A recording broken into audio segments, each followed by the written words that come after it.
Good morning student. पिछली class में अपन ने पढ़ा था मुक्त मूलक योगात्मक बहुलीकरण।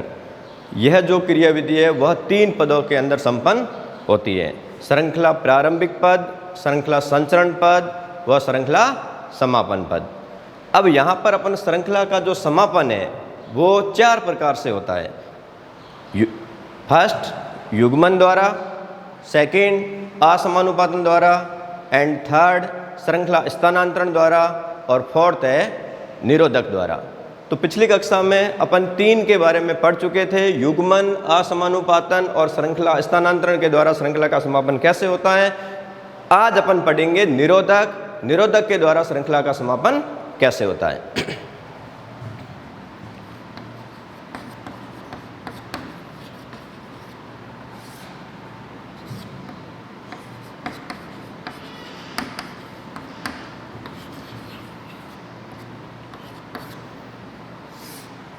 इनहिबिटर्स। अब देखिए ये जो निरोधक जो होते हैं यह एक रासायनिक पदार्थ होते हैं जो बढ़ती हुई मुक्त मूलक श्रृंखला जो होती है उसके साथ में मिलकर अभिक्रिया विहीन मुक्त मूलक का क्या कर देंगे, निर्माण कर देंगे। तो ये रासायनिक पदार्थ कौन से होते हैं जो अपन निरोधक के रूप में इसको यूज ले सकते हैं। तो देखिए फॉर एग्जांपल जैसे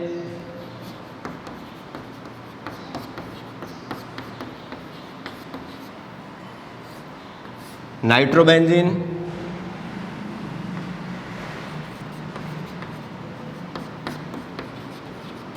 हाइड्रोक्विनोन,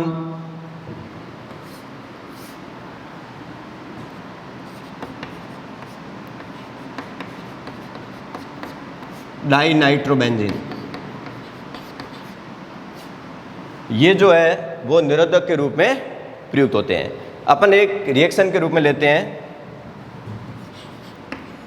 P जो ये मुक्त मूलक है इसको अपन कह सकते हैं बढ़ती हुई मुक्त मूलक श्रृंखला, और इसकी अपन निरोधक के रूप में यहाँ पर लेते हैं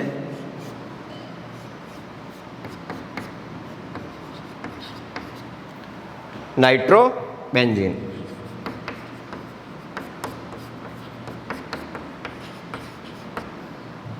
अब देखिए नाइट्रोबेंजीन के द्वारा श्रृंखला का समापन कैसे होगा।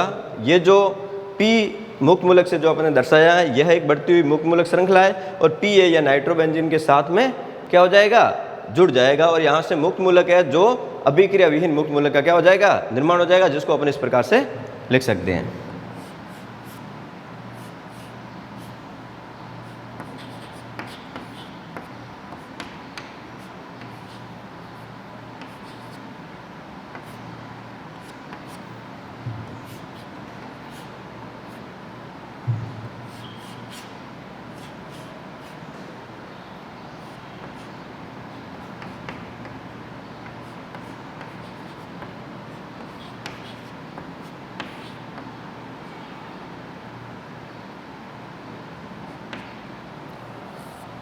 अब देखिए यहाँ पर ये जो नाइट्रोबेंजीन था यहाँ पर ये बढ़ती हुई मुक्त मूलक श्रृंखला P से ये नाइट्रोबेंजीन यहाँ से जुड़ गया और जुड़ने के कारण यहाँ से जो ये डबल बॉन्ड था ये इधर शिफ्ट हो गया और ये जो मुक्त मूलक है वो कहाँ आ गया, यहाँ पर आ गया। और ये जो मुक्त मूलक बन गया अब ये अभिक्रिया विहीन मुक्त मूलक का निर्माण हो गया और श्रृंखला का यहाँ पर क्या हो गया, समापन हो गया। तो इस प्रकार से अपन श्रृंखला का समापन है वो निरोधक के द्वारा कर सकते हैं।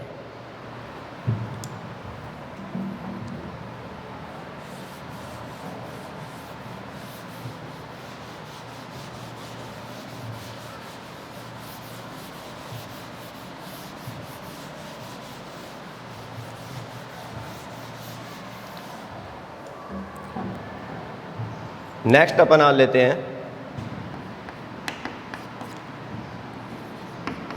आयनिक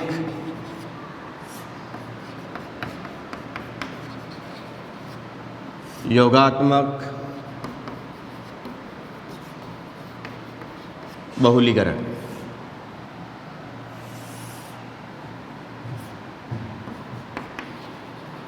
आयोनिक एडिशन पॉलीमराइजेशन। अब देखिए आयनिक योगात्मक बहुलीकरण, आयोनिक एडिशन, पॉलीमराइजेशन।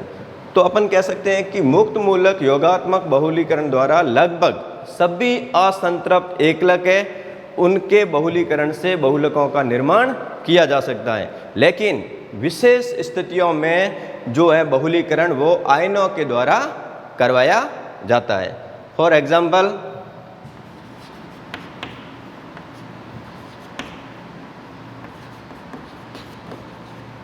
वाइनिल समूह, वाइनिल समूह युक्त जो एकलक है उनका जो बहुलीकरण है वो किसके आधार पर किया जाएगा? आयनिक योगात्मक बहुलीकरण के आधार पर किया जाता है। अब यहां पर जो है वाइनिल समूह, ये जैसे वाइनिल समूह है, यहां पर X के स्थान पर कोई भी समूह जुड़े हो सकते हैं, वो इलेक्ट्रॉन दाता भी हो सकते हैं और इलेक्ट्रॉन ग्राही भी हो सकते हैं। अब देखिए यहाँ पर यदि इलेक्ट्रॉन दाता समूह युक्त वाइनिल व्युत्पन्न एकलकों का जो बहुलीकरण है वो जो है इलेक्ट्रॉन स्नेही या धनायन द्वारा होता है, जबकि इलेक्ट्रॉन आकर्षी समूह युक्त जो वाइनिल व्युत्पन्न एकलक है उनका जो बहुलीकरण है वो नाभिक स्नेही या ऋणायन द्वारा होता है। इसके आधार पर इस आयनिक योगात्मक बहुलीकरण को कितने भागों के अंदर बांटा गया है? 2 भागों के अंतर्गत बांटा गया है।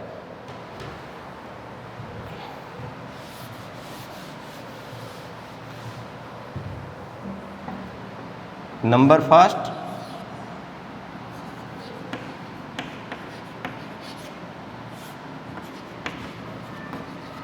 धनायनी बहुलीकरण,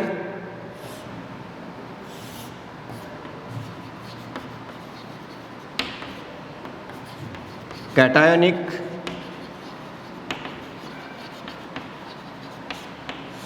polymerization, and second ऋणायनी बहुलीकरण, एनियोनिक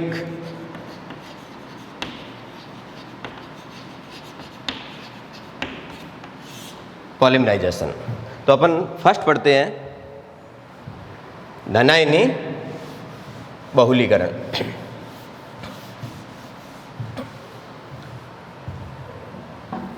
अब देखिए धनायनी जो बहुलीकरण है इसके अंदर जो ये अभिक्रियाएं हैं जो प्रोटॉन व लुईस अम्ल द्वारा क्या होती है?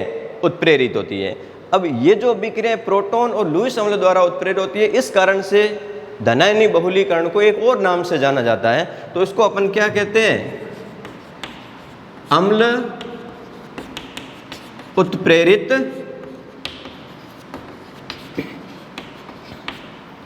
बहुलीकरण भी कहते हैं। और ये जो है धनायनी बहुलीकरण की जो प्रक्रिया है वो कितने पदों में संपन्न होती है? 3 पदों में संपन्न होती है। फर्स्ट,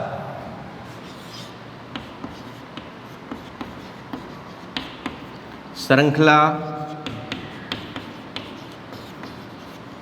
प्रारंभिक पद,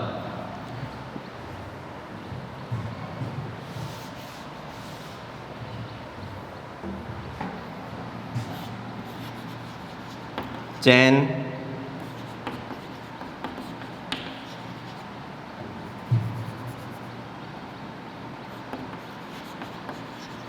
इनिशिएशन स्टेप। अब देखिए श्रृंखला प्रारंभिक पद के अंदर जो धनायनी बहुलीकरण के अंदर जो अपन पहला पद लेते हैं तो इसके अंदर जो लुईस अम्ल जैसे AlCl3, BF3 आदि, ये जो लुईस अम्ल है सह उत्प्रेरक, सह उत्प्रेरक का मतलब यहां पर अपन लेंगे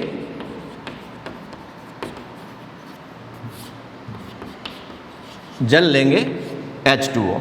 तो श्रृंखला प्रारंभिक पद के अंदर ये जो लुईस अम्ल है यह सह उत्प्रेरक, यहां पर अपन लिया H2O के साथ अभिक्रिया करके प्रोटॉन का क्या करेंगे? निर्माण करेंगे। और ये जो प्रोटॉन बनेगा यह एकलक के साथ जुड़कर और कार्ब धनायन का क्या करेगा? निर्माण करेगा और बहुलीकरण को क्या करेगा, प्रारंभ करता है। अब देखिए इसकी अपन अभिक्रिया को इस प्रकार से लिख सकते हैं।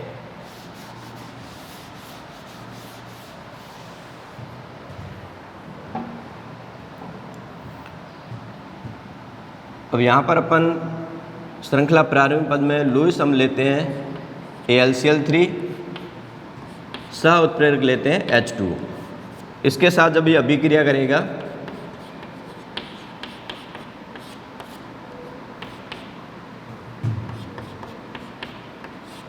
तो यहाँ पर अपन को प्रोटॉन H प्लस प्राप्त होगा। अब ये जो प्रोटॉन जो है यह एकलक के साथ अभिक्रिया करके कार्ब धनायन का क्या करेगा, निर्माण करेगा।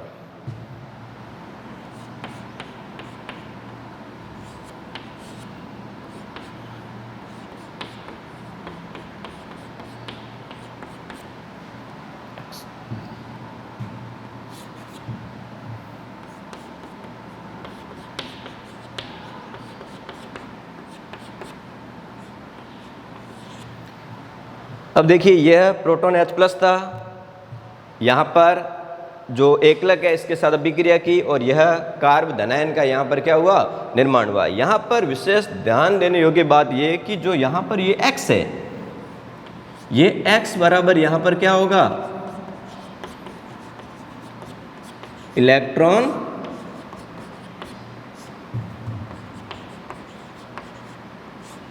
दाता समूह होगा। यहाँ पर X क्या है, वाइनिल जो समूह में जो एकलक इकाइयाँ हैं उसके साथ में जो X समूह यहाँ पर जुड़ा होगा वो कैसा होना चाहिए, इलेक्ट्रॉन दाता समूह होना। जब इलेक्ट्रॉन दाता समूह जुड़ा हुआ है तो उन एकलकों से बहुलक का निर्माण किस विधि द्वारा होगा, धनायनी बहुलीकरण के द्वारा होता है। तो यह पहला पद था श्रृंखला प्रारंभिक पद और यहाँ पर अपन किसका निर्माण हो गया, कार्ब धनायन का निर्माण हो गया। अब अपन लेते हैं सेकंड स्टेप।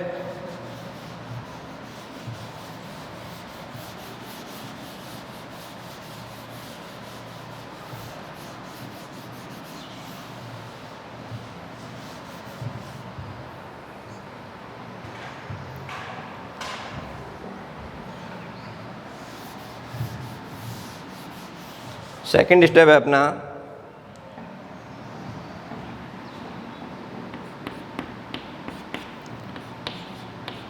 श्रृंखला संचरण पद।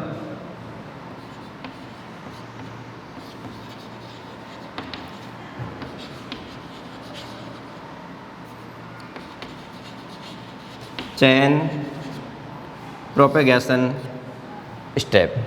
अब देखिए श्रृंखला संचरण पद के अंदर जो स्टेप फर्स्ट में श्रृंखला प्रारंभिक पद में जो बना कार्ब धनायन है वो अन्य एकलक के साथ अभिक्रिया करके नए कार्ब धनायन का क्या करेगा, निर्माण करेगा और ये प्रक्रिया क्या रहेगी, जारी रहती है, जिसको अपन इस प्रकार से लिख सकते हैं।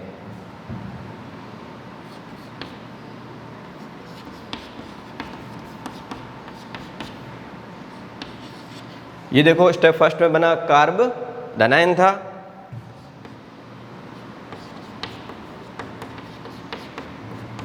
ये दूसरा एकलक लिया, इसके साथ में ये अभिक्रिया करेगा और नए कार्ब धनायन का क्या करेगा, निर्माण करेगा।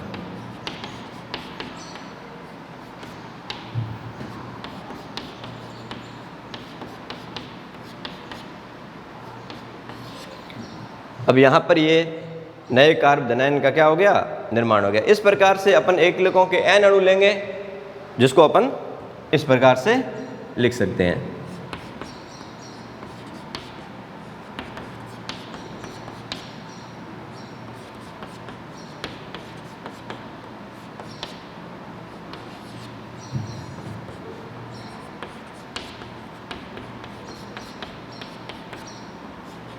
यहाँ पर एकलकों के अपने n अणु ले लिए, जब इसके साथ में जब अभिक्रिया करेंगे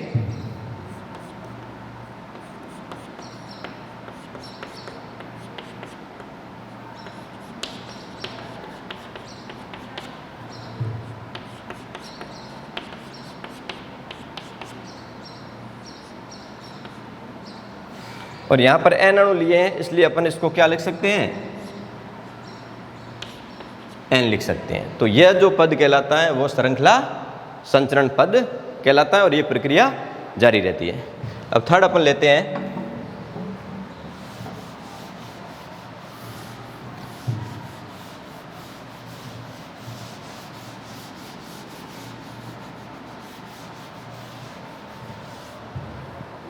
श्रृंखला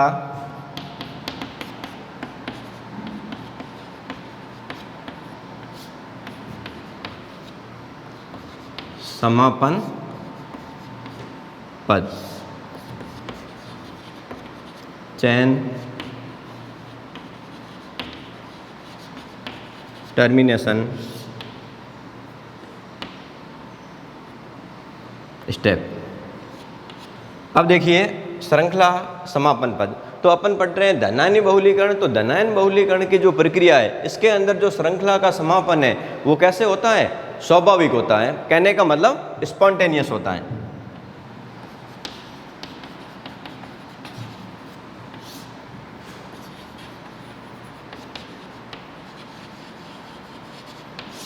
स्पॉन्टेनियस होता है।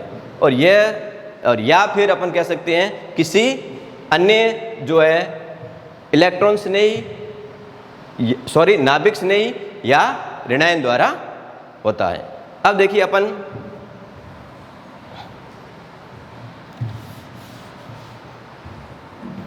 यहाँ पर जो श्रृंखला संचरण पद में बढ़ती हुई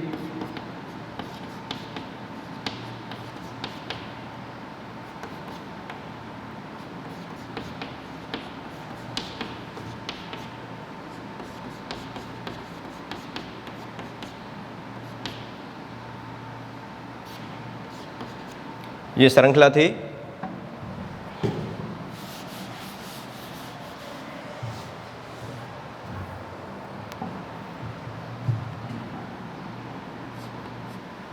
इसकी अभिक्रिया अपन स्टेप फर्स्ट में बना जो नाभिक से नहीं है अपना,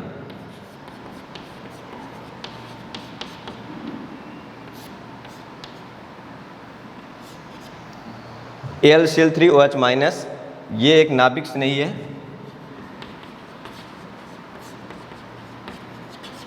नाभिक स्नेही के साथ में जब इसकी अपन अभिक्रिया करवाएंगे तब देखो यहाँ से क्या हटेगा, H हटेगा, और ये H और ये प्लस मिलकर H प्लस वो OH के साथ मिलकर H2 बना देगा। AlCl3 अलग हो जाएगा और इसके बीच में क्या आ जाएगा, डबल बॉन्ड आ जाएगा। तो इस अभिक्रिया को मैं यहाँ नीचे लिख रहा हूँ, ये हो जाए बनेगा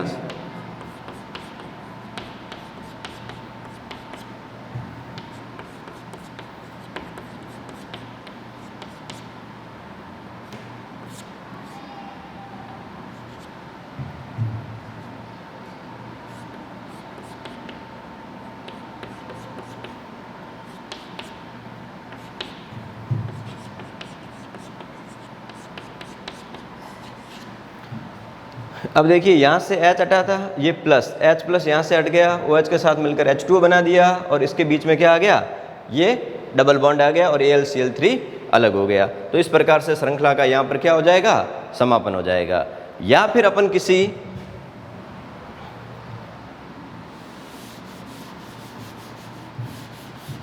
बाह्य जो नाभिक स्नेही या ऋणायन द्वारा भी श्रृंखला का समापन कर सकते हैं।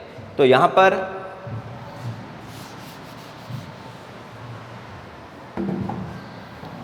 ले लेंगे अपन नाभिक स्नेही के रूप में A माइनस ले लेंगे। जब इस श्रृंखला समापन किसी बाह्य अपन नाभिक स्नेही या ऋणायन के द्वारा करेंगे तो यहाँ पर A माइनस के रूप में ले लिया।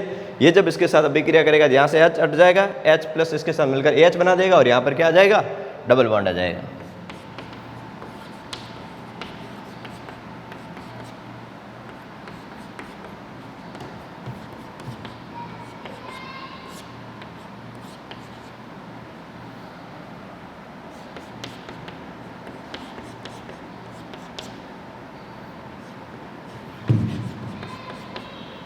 अब देखिए यहाँ पर श्रृंखला का समापन हो गया और यहाँ पर ये क्या आ गया, डबल बॉन्ड आ गया। तो ये जो प्रक्रिया कहलाती है वह धनायनी बहुलीकरण कहलाती है। अब यहाँ पर अपन एक एग्जाम्पल लेके इसको समझते हैं।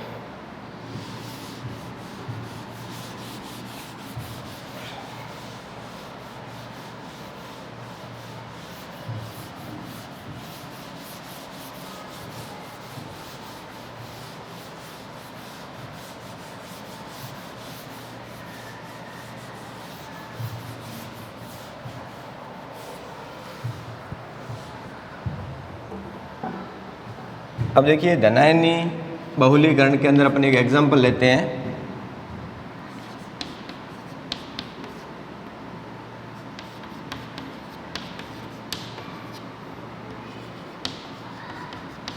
आइसो ब्यूटिलीन। और आइसो ब्यूटिलीन का जब अपन बहुलीकरण करेंगे तो अपन को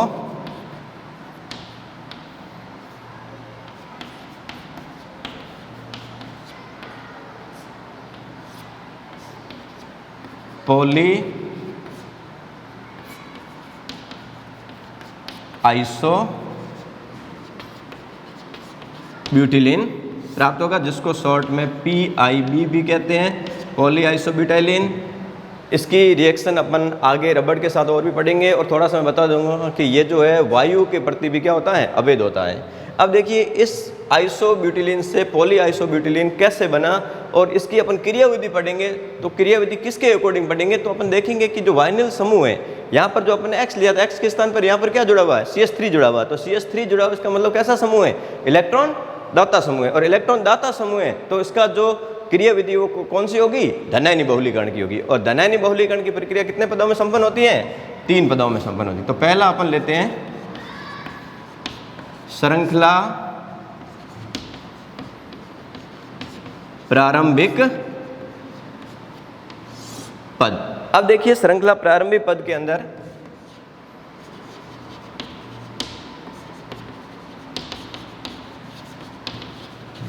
चेन इनिशिएशन स्टेप के अंदर जो लुईस अम्ल और सह उत्प्रेरक अभिक्रिया करके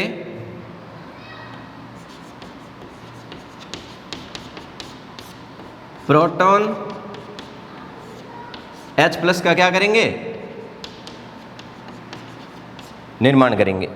और ये जो प्रोटॉन बनाए यह आइसोब्यूटिलीन के साथ मिलकर और कार्ब धनायन का क्या करेगा, निर्माण करेगा और बहुलीकरण को क्या करेगा, प्रारंभ करेगा।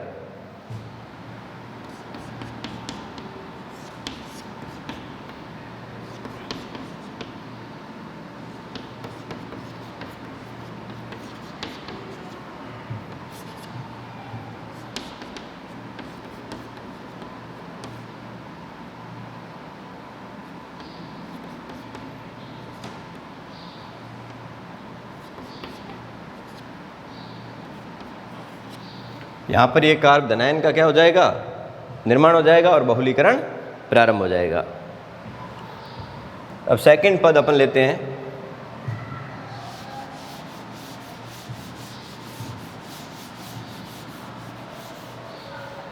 श्रृंखला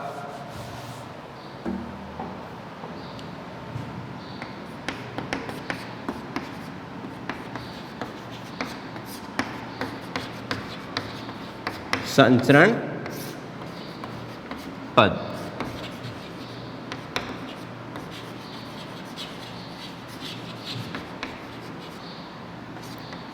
चैन प्रोपेगेशन स्टेप। अब जो स्टेप फर्स्ट में बना जो अपना कार्ब धनायन,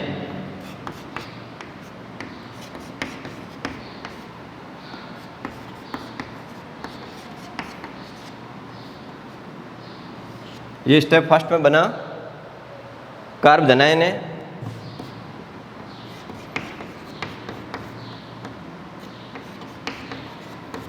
ये आइसोब्यूटिलीन के दूसरे एकलक के साथ में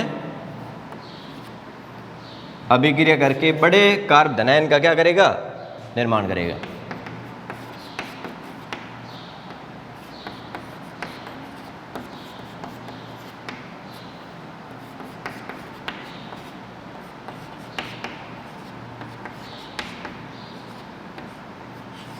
ये बड़ा कार्ब धनायन का क्या हो जाएगा, निर्माण हो जाएगा। और यह प्रक्रिया क्या रहेगी, जारी रहेगी, जिसको अपन N अणु लेकर इस प्रकार से लिख सकते हैं।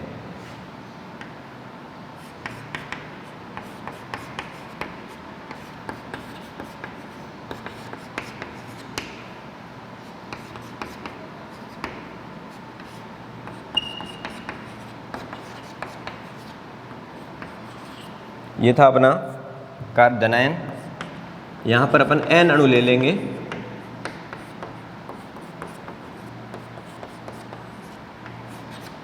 आइसो ब्यूटिलीन के। तब देखो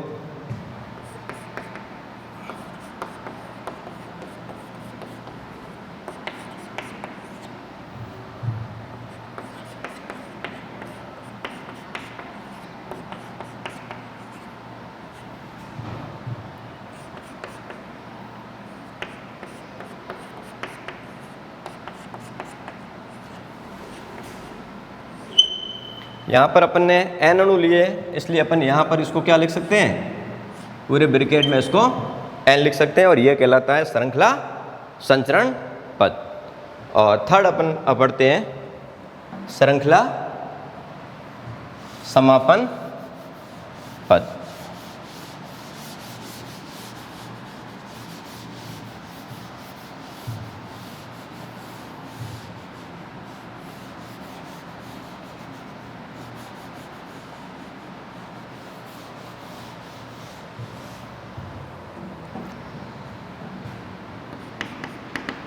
थर्ड है अपना श्रृंखला समापन पद।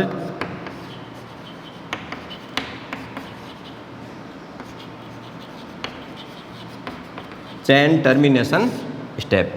अब अपन पढ़ रहे हैं धनायनी बहुलीकरण, और धनायनी बहुलीकरण के अंदर जो श्रृंखला का समापन है वो कैसा होता है, स्वाभाविक होता है, स्पॉन्टेनियस होता है।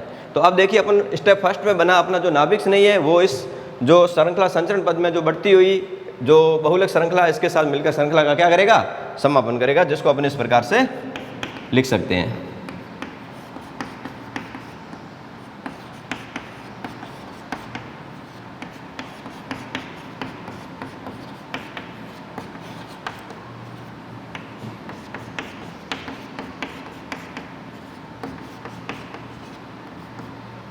ये देखिए ये अपना था श्रृंखला संचरण पद, और इसके साथ में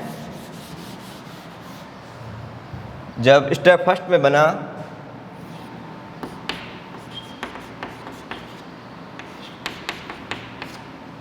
नाभिक स्नेही,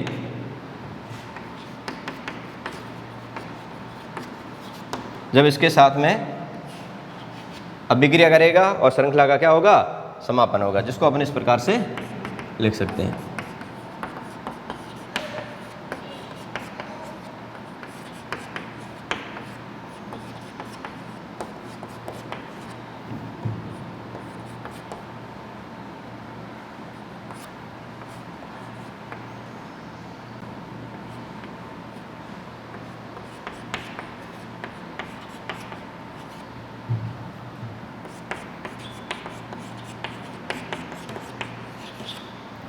अब देखिए यहाँ पर ये जो बढ़ती हुई श्रृंखला थी इसके साथ नाभिक स्नेही AlCl3OH- ने अभिक्रिया की, तो देखो यहाँ से क्या हटा H और प्लस, यहाँ से H प्लस हटा, OH के साथ मिलकर H2 बन गया, AlCl3 अलग हो गया और इसके बीच में क्या आ गया, डबल बॉन्ड आ गया, और श्रृंखला का क्या हो गया, समापन हो गया। तो इस प्रकार से ये जो धनायनी बहुलीकरण है इसके अंदर श्रृंखला का समापन हो जाएगा, और इस प्रकार से अपन बहुलकों का क्या हो जाएगा, निर्माण हो जाएगा। नेक्स्ट अपन अगली क्लास में पढ़ेंगे ऋणायनी बहुलीकरण, एनियोनिक पॉलीमराइजेशन। थैंक्स।